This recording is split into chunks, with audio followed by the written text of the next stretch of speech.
see that sometimes audio producers can be really annoying. We ask you to turn off your phone. Las manos muévalas todas las que quiera, pero el pie no me lo... We can even turn off your fridge. O muévalo, pero sin levantarlo del suelo. And when everybody has left, we remain there, quiet and still, recording the silence of the room. That silence, we call it room tone. And we use it later in the process of editing so that silences sound more real and more natural. When I started to think about this podcast, I asked some of my friends to send me some of their room tones. This one is from Joaquin in Ushuaia.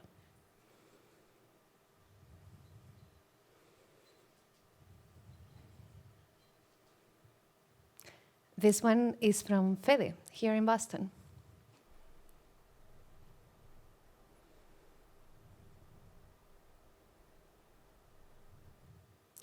And this one is mine, after an interview in Guadalajara.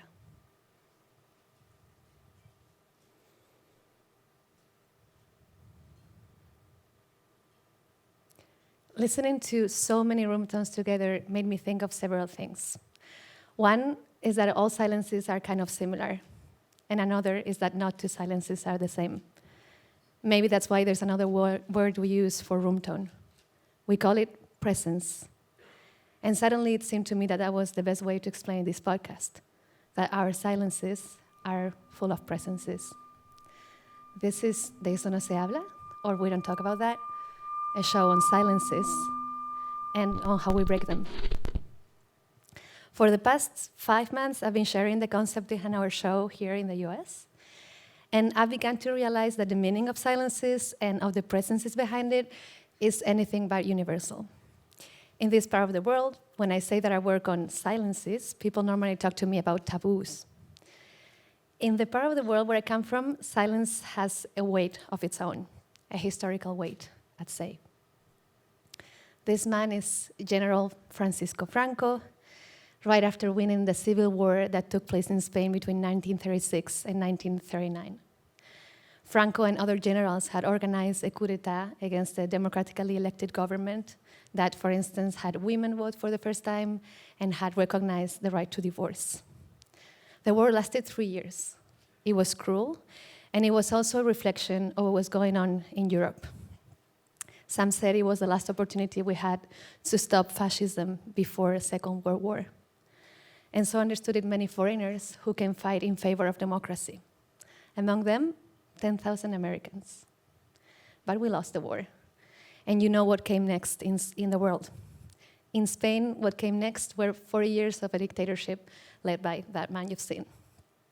And I've actually spared you the sound, but I'd really like you to listen to his voice, if only to appreciate the deep contrast between his authoritarian regime and his meager voice. And thanks to all those who hear this word to spread them all over the world. Country, religion, family, this is our aim and dream.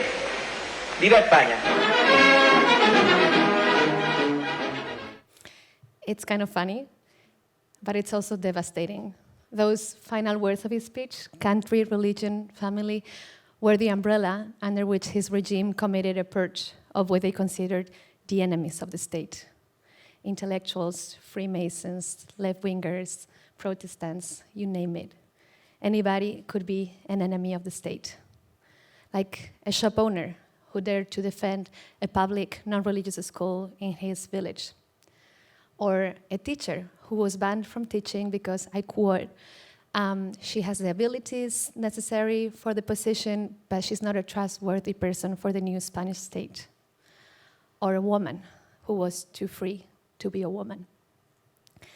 These people were not soldiers. They did not fight a war. They were civilians. And they had often been denounced by their neighbors because they were suspect of thinking differently from that family, religion, country mantra. Then most of them were thrown into mass graves that, to this day, pierce our country.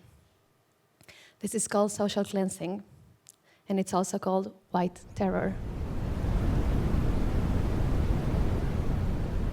Like white noise. White noise is an aleatory signal in which all frequencies have the same intensity. None of them is higher than the other. In Spain under Francoism, our parents and grandparents learned the hard way that making yourself noted was oftentimes dangerous. If you did, people could know what you thought. And if they did, they could denounce you. And if you were denounced, they could take away your home, or you could be imprisoned, or you could be killed.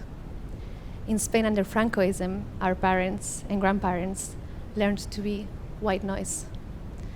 And this is when some of these sentences were born.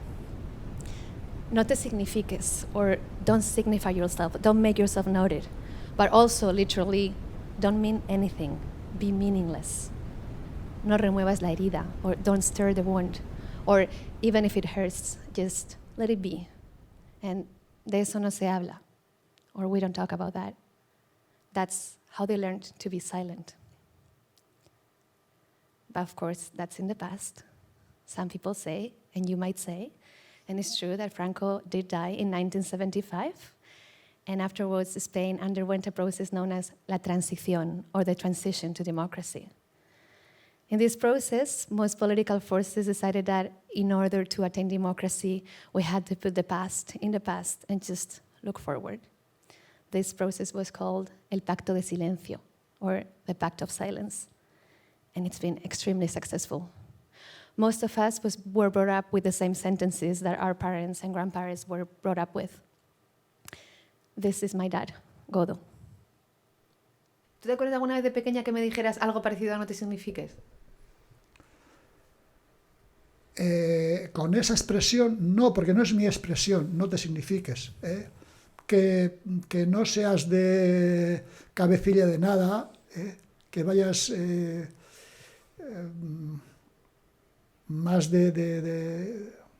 sin ir con la ropa de domingo siempre, que vayas tranquilita, porque no vayas en primera línea, porque si hay palos, esa es la primera que vas a recibir. Estas cosas. This is my friend Fanny. Yo siempre pienso en una cosa que hacía mi abuela cuando íbamos a verla al pueblo y éramos pequeñas, cuando nos daba comida, jamón, queso, lomo, huevos, frutos secos, lo que fuese, lo metía siempre en varias bolsas y la última era una bolsa verde opaca y lo hacía intencionadamente para que no se viese qué era lo que llevábamos en esa bolsa, ¿no? Muchas veces las propias vecinas o primas le habían dado algunas de esas cosas, pero ella no quería que al salir de casa pudiesen ver qué era lo que llevábamos en la bolsa para evitar el comentario, ¿no? ¿Qué van a decir? And this is my friend Emilio. Cuando mi abuela escuchaba a sus hijos, a mi padre y a sus hermanos hablando del pasado y recordando cosas de cuando era pequeño, y ella intuía que en algún momento podían hablar de su padre, mi abuela pegaba un golpe en la mesa, en la cocina, se hacía un silencio y tardaban unos segundos en cambiar de conversación, ¿no? Porque ahí había un territorio del que no se podía hablar. In the country where I come from, silences aren't born out of taboos. They're born out of fear, inherited fear. And that's why some of us become diggers. My friend Emilio had heard his grandfather's story over and over again at his house. He was actually the shop owner you've seen in the first picture. He was killed and then he was thrown into a mass grave with other 13 people.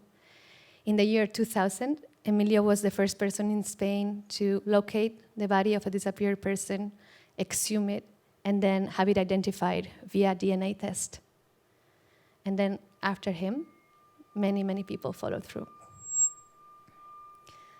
Some of us dig in the literal sense by breaking up the earth, and then some of us dig in a more literal sense, or in a more metaphorical sense. But we're all trying to break some silences. My mother died when I was 8 years old, and she had been sick, but her death happened suddenly. No one expected it. When I became an adult, I began to realize that I had no reasons that explained my mother's death. And when I began to ask around, my family and my mother's friends tried to dissuade me. Why did I want to know? It could hurt me. And it's not that they were trying to hide anything from me. Actually, themselves, they didn't really know. This is my sister, Blanca. Claro que me faltan datos, claro que hay fichas o piezas que me faltan, pero sí, me he acostumbrado a saltar esas partes, esas fichas que faltan, pues salto y ya está, me voy a la siguiente, ya está. Y me he montado yo la historia, rellenando yo a mi forma los huecos y ya está. Sí, y a mí, por ejemplo, cuando hemos hablado siempre de mamá, cuando tú me has preguntado, yo estaba tranquila, digo, chica, pues no sé por qué no te cuadra, pues se murió y se murió.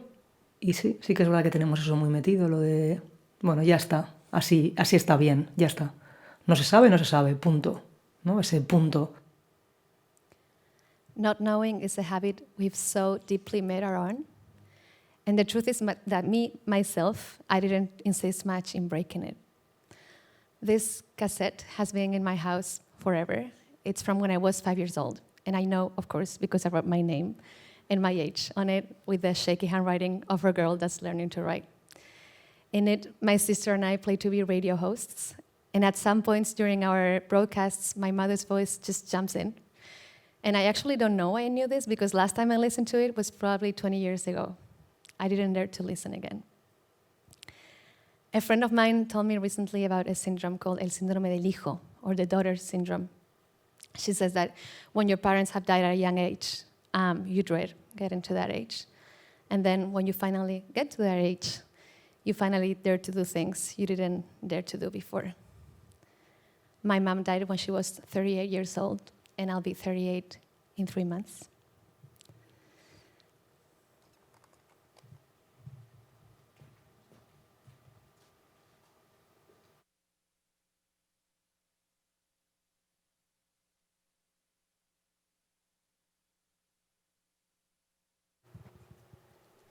This is the origin of the Eso no se habla, a show that connects the dots between the personal and the collective silences, and a show that tries to break them.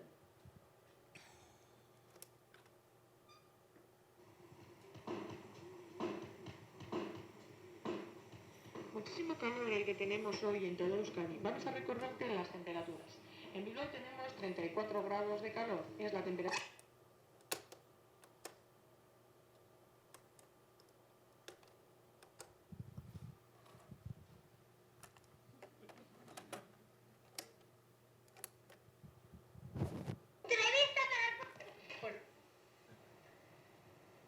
En ninguno. ¿Ese es el primero? Es. ¿Es cómo que es? ¿Es? No. A mí que bien, aquí, ¿eh? No, pero bien, ¿eh?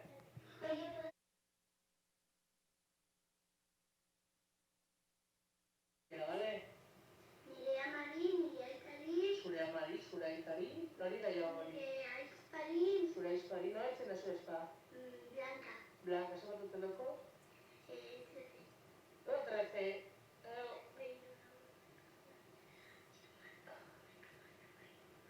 Amairua. Bai. Eta zer, ondan da zu Espa? Zer batzut